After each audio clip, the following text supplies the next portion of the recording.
নেয়ামতের শুকরিয়া আদায় করলে আল্লাহ কি পরিমাণ খুশি হয়। মূসা আলাইহিস সালাতু ওয়াস সালাম রওনা করছে আল্লাহর সঙ্গে দেখা করার জন্য। রাস্তার পাশে কতগুলো হাঁস, আল্লাহর কুদরতে তাদের জবান খুলে গেছে। হাঁসগুলো বলতেছে, নবী কোথায় রওনা করছেন? আল্লাহর সঙ্গে দেখা করার জন্য। হাঁসগুলো বলতেছে, নবী আমাদের একটা আরজি আল্লাহর কাছে পেশ করি। বহুদিন পর্যন্ত বৃষ্টি হয় না, অনাবৃষ্টির কারণে মাখলুকাত গুলো কষ্ট পায়। কবে নাগাদ বৃষ্টি হতে পারে আল্লাহ থেকে যাই নিয়েছে। নবী রব্বুল আলামিনের কাছে জিজ্ঞাসা করে, মালিক হাঁসগুলো জানতে চাইছে কবে নাগাদ বৃষ্টি হতে পারে। আল্লাহ রাব্বুল আলামিন বলেন, হে জামানার নবী মূসা, হাঁসগুলোকে বইল এখন থেকে 40 বছর পরে বৃষ্টির সিদ্ধান্ত। নবী আসার পরে হাঁসগুলো বলে, নবী আমাদের আরজি পেশ করছিলেন? করছি তো। আল্লাহ কি বলছেন? আল্লাহ বলছেন 40 বছর পরে বৃষ্টি। শোনার পরে হাঁসগুলো একসঙ্গে বইলে উঠলো আলহামদুলিল্লাহ। নবী ধুমকে শুরু বলে, বোকারা আলহামদুলিল্লাহ বললি? 40 বছর পরে বৃষ্টিটা তোদের জন্য তো সুসংবাদ না, দুঃখের সংবাদ। আলহামদুলিল্লাহ কেন বললি? হাঁসগুলো বলতেছে, নবী ইন্নাল্লাহা আলা কুল্লি শাইইন কাদির, সমস্ত ক্ষমতার মালিক কে? আল্লাহ। আল্লাহ যদি 40 বছর পরেও বৃষ্টি না দিত, আমাদের কারো শক্তি নাই যে আমরা বৃষ্টি বর্ষণ করাবো। তাই 40 বছর পরে হইলেও আল্লাহ বৃষ্টি দিবেন, এই জন্য শুকরিয়া আদায় করছি। কথার কথা এখনো কথা শেষ হয় নাই, ঝুপ ঝুপ করে বৃষ্টি শুরু হয়ে গেছে। নবী জিজ্ঞাসা করেন, মালিক বেদ তো কিছু বুঝলাম না, আপনি বললেন 40 বছর পরে বৃষ্টি, কথার কথা 40 মিনিটও তো যায় নাই, বৃষ্টি শুরু হলো কারণ? আল্লাহ রাব্বুল আলামিন বলে, হে জামানার নবী মূসা, 40 বছর পরেই বৃষ্টির সিদ্ধান্ত, কিন্তু আমার মাখলুক হাঁসগুলো যখন আমার শুকরিয়া আদায় করছে, আমি খুশি হয়ে গেছি। আমি খুশি হইয়া সিদ্ধান্ত পরিবর্তন করি, এখন নাগাদ বৃষ্টি নাযিল করলাম। শুকরিয়া আদায় করলে আল্লাহ কি হয় বলেন? বলেন। তাহলে নেক কাজ করার সুযোগ যদি পাওয়া যায়, বেশি বেশি শুকরিয়া আদায় করতে হবে। আল্লাহ রাব্বুল আলামিন নেয়ামত আরো বাড়াইয়া দিবে, আল্লাহর ওয়াদা। আর যদি শুকরিয়া আদায় করে না করেন নেয়ামত পাওয়ার পরে, বাড়ানো তো হবেই না, বরঞ্চ শক্ত আযাব চাপাই দেওয়া হবে। নাউযুবিল্লাহ। অনেক লোকের কানে মাহফিলের দাওয়াত পৌঁছার পরেও, অনেকের সুযোগ থাকা সত্ত্বেও কিন্তু মাহফিলে আসে নাই। আবার তালাশ করলে দেখবেন বহু দূর থেকে কষ্ট স্বীকার করে আমার অনেক ভাইরা এই মাহফিলে পাগলের মতো সুইটা চলে আসে। মান যাত্রা অজাদা, যে যে জিনিস পাওয়ার জন্য চেষ্টা করে ওই জিনিসে পাইয়াও যায়। আমার আব্বাজান দাদাজান চরবনের জমিনে ঘুমাই আসছে। আমার আব্বাজান বলতেন, দিনই মাহফিলে প্রথম থেকে শেষ পর্যন্ত থাইকা বিদায় হয়ে চলে গেলে আমল নামার মধ্যে কম পক্ষে হলেও 50 লক্ষ নেকি এর কম জমা হতেই পারে না। নিয়াত যাদের সহি, আল্লাহকে রাজি খুশির উদ্দেশ্যে যারা আসছেন, রব্বুল আলামিন লক্ষ লক্ষ নেকি আমল নামায় দান করবে। কিয়ামতের ময়দানে আল্লাহ রাব্বুল আলামিন বান্দা বান্দীকে মাফ করার জন্য ওসিলা তালাশ করবে। কি তালাশ করবে? আবার বলেন। আজকে যারা মাহফিলে আসছেন, নিয়াত যাদের সহি, এই ওসিলা আল্লাহ রাব্বুল আলামিন মাফ করে জান্নাতের ঘোষণা দিতে পারে। বান্দাকে মাফ করবে এরকম কোন আমল বান্দার নাই।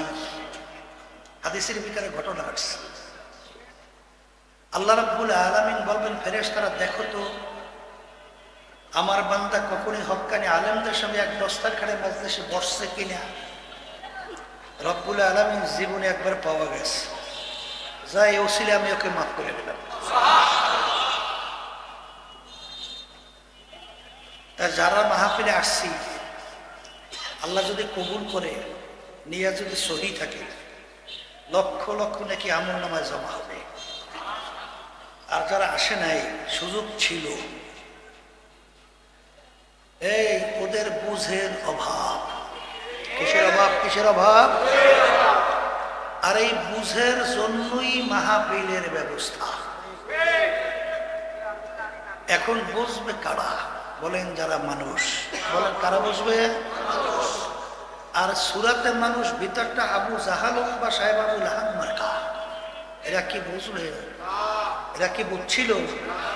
তাহলে আল্লাহর হাবিবের জামানায় আবু জাহাল মার্কা ছিল, মাঝখানেও গেছে, বর্তমানেও আছে, কিয়ামত পর্যন্ত থাকবে। এরা কিন্তু বুঝবে না, কথা ঠিক কিনা? বুঝ কেমন জিনিস? ওমর ফারুক রাদিয়াল্লাহু তাআলা প্রথম অবস্থায় কাফেরদের অন্তর্ভুক্ত ছিল না? কাফেরদের মিটিং হইতেছিল, আল্লাহ রাসূল সাল্লাল্লাহু আলাইহি ওয়াসাল্লামের মাথা মুবারক কে কাইটে নিয়ে আসবে? নাউযুবিল্লাহ। বিনিময়ে 100 লাল উট পুরস্কার দেওয়া হবে।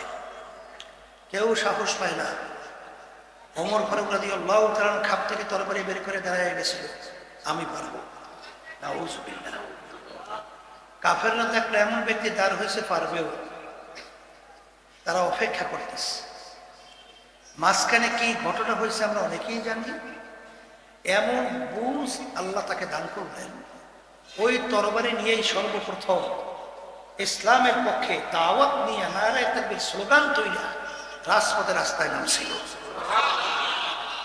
কাফেরেরা সন্তান এতিম করতে চাও কে, স্ত্রী যদি কেউ বিধবা করতে চাও, পারলে আমি ওমরের সামনে আস, আমি ওমর মুসলমান হয়ে গেছি। একটু আগে তার বুঝ ছিল না, অল্প সময়ের ব্যবধানে এমন বুঝ আল্লাহ তাকে দান করলেন, এখন সে ইসলামের পক্ষে একজন নেতা হয়ে গেছে। আলহামদুলিল্লাহ। এই জন্য আল্লাহ রাব্বুল আলামিনের কাছে সবসময় দোয়া করতে হবে। বুঝ কিন্তু বাহ্যিক জিনিস না, কলবের জিনিস। কিসের জিনিস? এই জন্য আল্লাহ রাব্বুল আলামিনকে সবসময় দোয়া করতে হবে, রব্বানা লা তুযিগ কুলুবানা বা'দা ইয হাদাইতানা ওয়া হাব লানা মিন লাদুনকা রাহমা ইন্নাকা আনতাল ওয়াহ্হাব। মালিক, আপনি আমাকে হেদায়েত নসিব করার পরে গোমরাহ কইলেন না। আল্লাহর কাছে দোয়া করতে হইবে। তা যাই হোক, কথা বেশি লম্বা না বলে সংক্ষেপ বলতেছি। দুনিয়া এবং আখেরাতের দুইটা মামলা।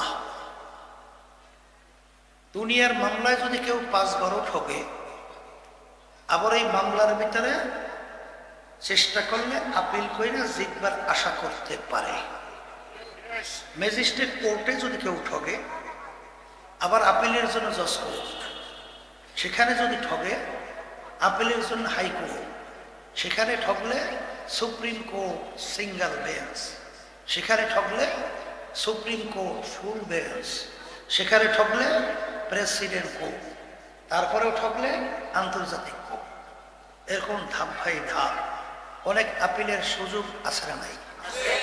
কিন্তু এই কবরের যাত্রীরা যারা মরবেন, কবরে যাবেন, খোদা না খাস্তা একবার যদি কেউ কবরের মামলায় ঠকে, আখেরাতের মামলায় ঠকেন, আর দ্বিতীয়বার আপিল কইরা জিতবার সুযোগ আছে? জোরে বলেন। তার সুযোগ যদি না থাকে, আর দুনিয়া মাজরাতুল আখিরাহ, দুনিয়াটাই হলো এই আখেরাতের মামলার তদবিরের জায়গা। কথা ঠিক না বেঠিক? আজকের মাহফিলে আসছেন, একবার আলহামদুলিল্লাহ সুবহানাল্লাহ আল্লাহু আকবার, কি সওয়াব হইবে না গুনাহ হইবে? কবরে দিয়া শত শত বছর যদি আল্লাহকে ডাকেন, কয়টা সওয়াব আমল নামায় জমা হয়? একটাও না। কথা ঠিক না বেঠিক? তাহলে এই আখেরাতের সম্বল কামাই করার জায়গা কোথায়? এখন আমার ভাইদেরকে বলো, পর্দা আলে মা বোন যারা শুনতেছেন, দুনিয়ার পরিচয় পাওয়ার পরে আজকে আমরা কিন্তু বেশিরভাগ মানুষ দুনিয়া কামাইয়ের জন্যে সব ব্যতিব্যস্ত, সব পাগল। কথা ঠিক কিনা? আখিরাতের ব্যাপারে অনেকেই কিন্তু আমরা উদাসীন। কিন্তু দুনিয়া সম্পর্কে আমার বাজানদেরকে বলবো, এই চিন্তা করবে যারা মানুষ, আপনার বাড়ির পাশের গোয়ালঘরের গরুটা কিন্তু এই চিন্তা করবে না যে আমাকে কে বানাইলো, কেন বানাইলো, ছিলাম কোথায়, আছি কোথায়, রওনা করলাম কোথায়। এই চিন্তা কি গরু করে? কথা বলেন, এই চিন্তা করবে কারা? এই মানুষ চিন্তা করতে যাইয়া তখন তারা দুনিয়া সম্পর্কে বলবেন, হাকিকত সে তো দুনিয়া বে খবর হ্যায়, হাকিকত সে তো দুনিয়া বে খবর হ্যায়, দুনিয়া কি নমাইশ পর নজর হ্যায়।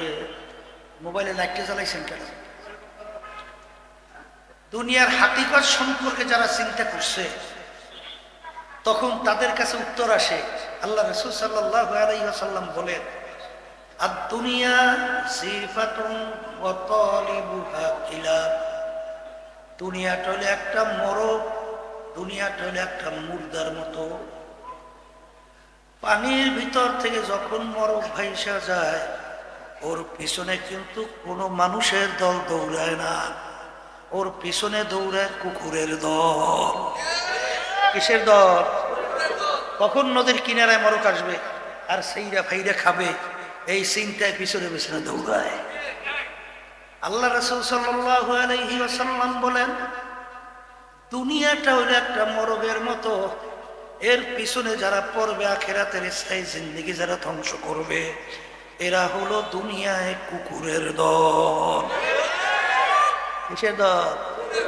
আবার বলেন। এই আল্লাহর বান্দারা, হাদিসের ভিতরে আল্লাহ রাসূল সাল্লাল্লাহু আলাইহি ওয়াসাল্লাম বলেন, এই দুনিয়া এবং দুনিয়ার ভিতরে যত সম্পদ, কাবাউদাতেন, আমার মালিকের কাছে একটা মাছি বা মশার পাখনার মরে পরি মতো মতো, পাখনার মতো। আচ্ছা বলেন তো, 1000 মশার পাখনা আপনি একত্রিত করে যদি বাজারে নিয়ে যান, কয় টাকা বিক্রি হয়? 1 টাকাও? 1 টাকাও না, 1 টাকাও বিক্রি হয় না। তা আল্লাহ রাব্বুল আলামিন মশা মাছির পাখনার কথা কেন বললেন? দুনিয়া এবং দুনিয়ার যত সম্পদ আল্লাহর কাছে একটা মশা মাছির পাখনার মতো। কারণ আল্লাহ রাব্বুল আলামিন 18,000 কম বেশি মাখলুকাত সৃষ্টি করছেন, এই ছোট্ট মশাটাও তো আল্লাহর সৃষ্টি। তা যে জিনিস ছোট হোক তৈরি করে, তার কাছে ওইটার একটা গুরুত্ব আছে। যেটা বলেন কথা ঠিক কিনা? এই জন্য আমার বাজানদেরকে বলবো, পর্দালে মা বোনরা যারা শুনতেছে, যারা দুনিয়ার পিছনে পড়িয়া আখিরাতকে বলছেন, আল্লাহ রাসূল সাল্লাল্লাহু আলাইহি ওয়াসাল্লাম দুনিয়ার ব্যাপারে বলেন, আলী তুমি মৃত্যুকে কত দূরে মনে করো? আলী রাদিয়াল্লাহু তাআলা আনহু বলেন, আল্লাহ রাসূল সাল্লাল্লাহু আলাইহি ওয়াসাল্লাম, আমি যখন নামাজ পড়ার জন্য ওযু করতে যাই, তখন আমি খেয়াল করি আমার জীবনের শেষ ওযু এইটাই হতে পারে। সামনে রক্তের নামাজের জন্য ওযু করার সুযোগ নাও পেতে পারি, এরকম মনে করি। আল্লাহ রাসূল সাল্লাল্লাহু আলাইহি ওয়াসাল্লাম বলেন, আলী তুমি তো ভুল করছো আলী, আলী মৃত্যু তো এত দূরে না রে আলী। তুমি যখন নামাজের ভিতরে ডান দিকে সালাম ফিরাও, তখন তুমি এই খেয়াল করো আমি বাম দিকে সালাম ফিরাতে পারি কিনা। কি এরকম 2-1টা ঘটনা আল্লাহ দুনিয়াতে দেখায় না? দেখায় না? আসতে বলে দেখায়। এই পটুয়াখালী জেলা গলাচিপা থানা, আমাদের চরমনের একজন মুজাহিদ ফজরের নামাজের জন্য মসজিদে যখন গেল, ইমাম সাহেব আসে নাই, লোকজন তাকে ইমামতির জন্য সামনে যখন দিল, 2 রাকাত ফরজ নামাজ পড়ার পরে ডান দিকে সালাম ফিরেছ, আর বাম দিকে সালাম ফিরে আবার সুযোগ পায় না। এই পটুয়াখালী জেলার ভিতরে দুমকি থানা মুরাদিয়া ইউনিয়নের সদস্য আমাদের মুজাহিদ কবিতা লোকজন নিয়ে ওই মাঠে আমার মাহফিল ছিল, সে মাহফিলে আসছে। আসার পরে এশার নামাজ পড়তেছে, 2 রাকাত হয়ে গেছে। তৃতীয় রাকাতে প্রথম নজরে দ্বিতীয় সেজদায় গেল, আর মাথা উঠায় না। এরপরে দেখা গেল আল্লাহর বান্দা আর দুনিয়াতে নাই। আমার কাছে যখন সংবাদ আসলো, আমি তাড়াহুড়ো করে দেখতে গেলাম, যাই দেখি মনে হয় এখন ঘুমাই গেছে। এই হইল দুনিয়া, এই হইল দুনিয়া। এই দুনিয়ার পিছনে পড়িয়া আর স্থায়ী জিন্দেগি আখেরাত। কেমন স্থায়ী? আল্লাহ রাসূল সাল্লাল্লাহু আলাইহি ওয়াসাল্লাম বলেন, তাম দুনিয়া যদি একটা গোডাউন বানাও, পশ্চিম থেকে পূর্ব, উত্তর থেকে দক্ষিণ, জমিন থেকে আসমান, জমিন আসমানের দূরত্বের কোনো শেষ আছে?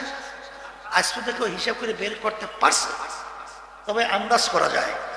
আমরা যে দুনিয়া থেকে সূর্যটা দেখতেছি, এই সূর্যটা নাকি দুনিয়া থেকে 9,30,00,000 মাইল দূরে আছে।